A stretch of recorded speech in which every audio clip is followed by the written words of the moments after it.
శ్రీమాత్రే నమః. అందరికీ నమస్కారమండి. లలితా సహస్రనామంలో 53వ శ్లోకం. సర్వయంత్రాత్మిక సర్వతంత్ర రూప మనోన్మని మహేశ్వరి మహాదేవి మహాలక్ష్మి మృడప్రియ.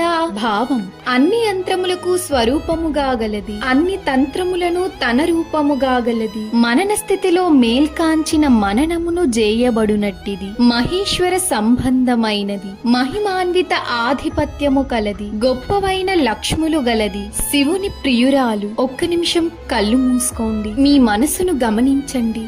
అది ఎప్పుడూ దిగువకి లాగుతుందా లేక పైకి తీసుకువెళ్తుందా? అమ్మవారి శక్తి మనసును పైకి తీసుకువెళ్తుంది. మనలో ఉన్న చిన్న చిన్న భావాలను పెద్ద ఆలోచనలుగా మార్చుతోంది. మనలో ఉన్న అంధకారాన్ని వెలుగుగా మార్చుతుంది. మనసు మారితే జీవితం మారుతుంది.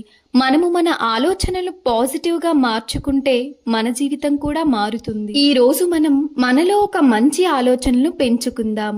లలిత అమ్మవారి కృప మన అందరిపై ఉండాలని, ఆమె మన మనసును ప్రశాంతంగా మార్చాలని ప్రార్థిస్తున్నాను.